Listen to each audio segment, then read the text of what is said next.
Formada em jornalismo pela PUC-Rio, a escritora Maria Clara Parente está lançando seu segundo livro de poesias, Empurrar o Chão, pela editora Sete Letras.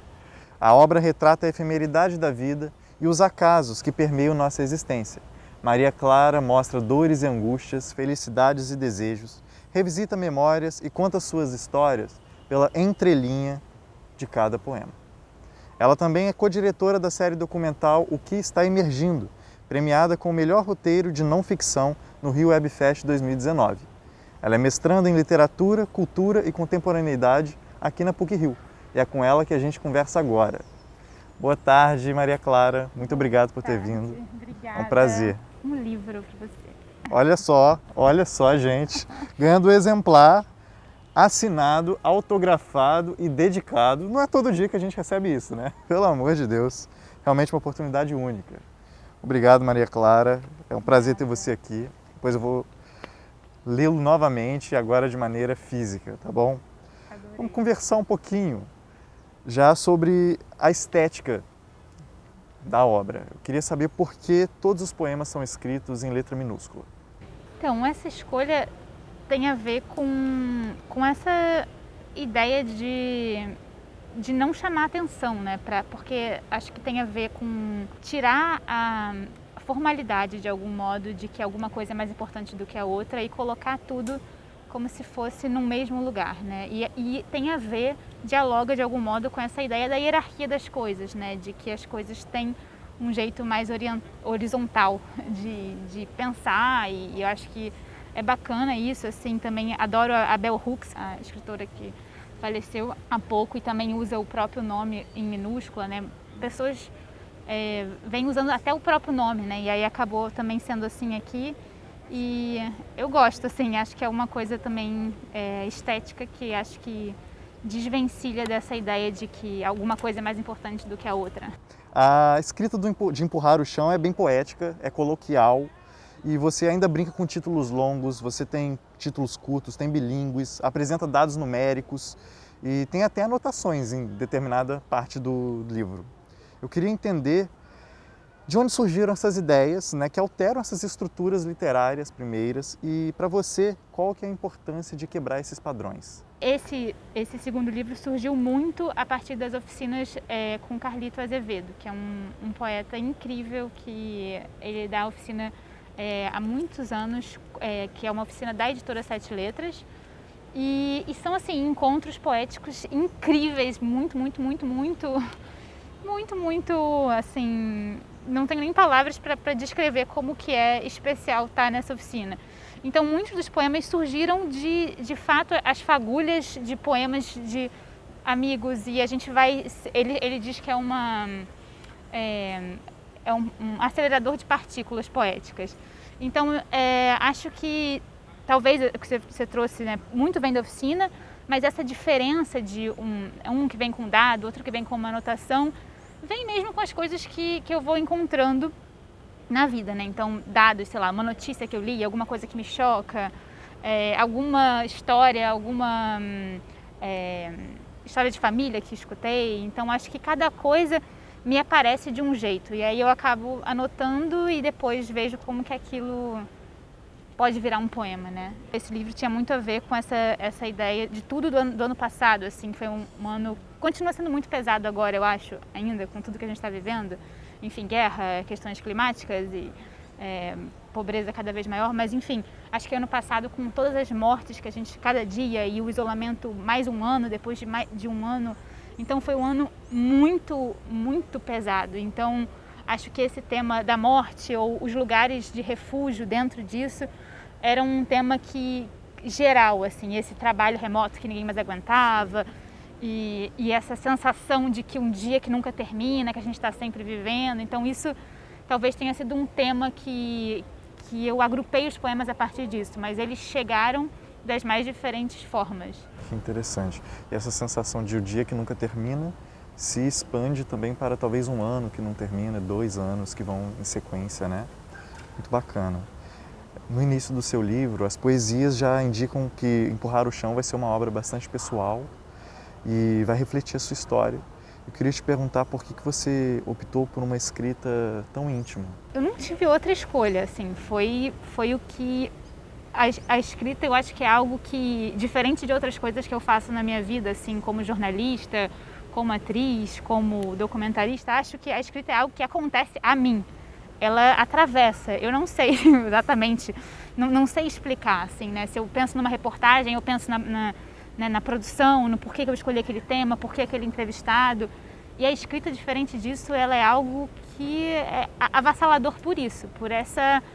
É um lugar de escoar coisas que eu nem sabia que estavam dentro de mim, sabe? Então acho que é por aí, acho que é uma coisa que atravessa. Está em alguns poemas específicos como Habitar o Espaço, Ouroboros, Tricotilomania ou Medo do Medo da Dor. São poemas que abordam temas delicados, né, como a fobia ou um distúrbio.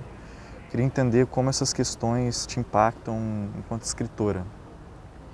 Esse Medo do Medo da Dor, ele surgiu por causa de uma aula do mestrado, da Ana Kiefer, que era uma aula sobre as mulheres e as suas corpas. Então era essa ideia de diálogos feministas e decoloniais, e no final era em parceria com a professora Marta Ribeiro, e essa professora Marta Ribeiro tem mais, né, pesquisa muito a performance, teatro. Então o trabalho final era em aberto, que poderia ser algo também mais artístico. E aí, como a gente tinha falado muito sobre essa questão da dor, né, e como que a dor das mais diferentes formas impacta essas corpas femininizadas de algum modo, né? E aí me veio muito essa questão da comida, né, que é algo que para mim teve uma época da minha vida que eu tive uma síndrome do pânico, assim, que era sobre comida, assim. Eu tinha medo de não conseguir comer. E aquilo ali era um medo também de como se fala? De frustrar meus pais, né? Era 12, 13 anos, né, de algum modo. E eu não contava para ninguém daquilo. Aquilo era algo muito particular, assim. E algo que eu não falava para ninguém durante muito tempo, assim. Então, acho que foi a primeira vez que eu falei sobre isso, né, na aula, e foi muito especial, porque era um lugar onde estava todo mundo falando sobre, de algum modo, vulnerabilidades e questões que tinham, de algum modo, a ver com essa ideia de, né, das mulheres serem sempre colocadas num lugar onde não se pode dizer o que está sentindo, porque... Enfim, essa ideia de não poder sentir a dor e como que isso piora a dor. E esse outro que você trouxe da tricotilomania é algo que também outra compulsão, né? Porque eu acho que esse tempo de isolamento e tudo mais, ele deixou as compulsões cada vez maiores. Se você for olhar os índices de depressão, se você for olhar... Então, assim, eu quis colocar essas coisas particulares porque eu acho que elas não são só particulares, né? Elas são coisas que eu, conversando com pessoas, eu vejo como que as pessoas estão mais ansiosas, as pessoas estão, assim, com uma noção de tempo, que parece que o tempo mudou de lugar, de figura, assim. Cada vez pessoas também, sei lá, ficaram muito tempo sem fazer exames, e aí tem coisas... Então, assim, eu sinto que as pessoas, de algum modo, no começo eu lembro de falando com minhas amigas assim, eu saio e minha perna tá doendo, porque eu não me acostumo mais a andar, tipo assim, umas coisas meio nesse sentido. Toda essa situação, de algum modo, trouxe essas questões pessoais a público, e vejo cada vez mais pessoas falando sobre saúde mental e tudo mais, então acho que são assuntos que são muito relevantes. Você falou agora, inclusive, de uma forma de se expressar e primeira vez de tirar isso de dentro para o mundo, né? E é interessante porque muitas pessoas têm essa dificuldade de se expressar, de trazer suas dores, suas angústias e falar sobre si mesmo. Eu queria saber se essa identificação que os leitores têm ao ler a sua obra, como que essas questões acabam sendo importantes para você? Para mim é uma alegria imensa, assim, tipo, recebo mensagens de pessoas falando, quero gravar o seu texto, quero fazer amigas atrizes, nossa, isso aí tem tudo a ver comigo. Outra amiga falou, vamos colocar num curta, sabe? É muito, muito feliz, né? Porque quando você escreve, você não tem a menor ideia, assim, e eu fiz faculdade de jornalismo, nunca fui muito desse mundo das letras, né? Acabei entrando agora no mestrado, porque Meu namorado fazia esse mestrado, ele está terminando agora, e durante o período da pandemia eu fiquei assistindo as aulas com ele que estavam online e fiquei com muita vontade de fazer, porque achei que tinha a ver com a pesquisa, mas assim, né, não foi algo que foi pensado assim na minha vida. Então é uma alegria saber que de alguma forma é legal quando chega para as pessoas. Assim, é só muito especial, né? Não tem mais o que dizer. Outro ponto muito forte também de Empurrar o Chão é o seu trabalho com a pequenez da condição humana. Acho muito relevante a efemeridade da vida, a falta de um significado para a vida, além dela própria, né? A vida é viver a vida em si. De onde é que vem sua leitura da vida dessa forma? Eu adoro filosofia, assim, adoro. E particularmente há alguns anos venho entrevistando regularmente um filósofo nigeriano chamado Bayo Akomolafe, que ele fala muito que os tempos são urgentes e que nós precisamos desacelerar. E acho que, dentre muitas outras coisas, isso traz para esse lugar de que a gente só tem agora e que esse agora também precisa ser de outro modo, e que não adianta a gente querer ter urgência para resolver coisas se for do mesmo modo que sempre dá errado, sabe? Então acho que essa ideia do agora e de viver o agora, né, que enfim, sei lá, budistas ou também é uma ideia muito comum, né, assim, na ideia das filosofias e teologias, mas acho que essa ideia do viver o agora, e até por ser algo que é tão difícil nessa sociedade contemporânea, né, onde a gente está sempre pensando no depois, isso me impacta muito, né? Então eu tenho alguma fixação por essa tentativa de abraçar esse segundo do presente, sabe? Que é tão especial. Esse impacto vem dessa sociedade e é interessante porque nós vamos aqui caminhando já para o final da nossa conversa e o seu livro vai abordar questões socioculturais ao longo dele.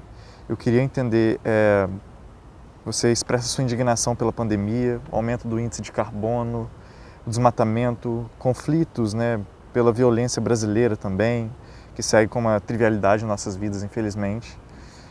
Então, para você, qual o papel da arte nessa luta política? Nossa, eu acho que arte é sobre possibilidade de imaginar outras formas de viver, assim, essencialmente.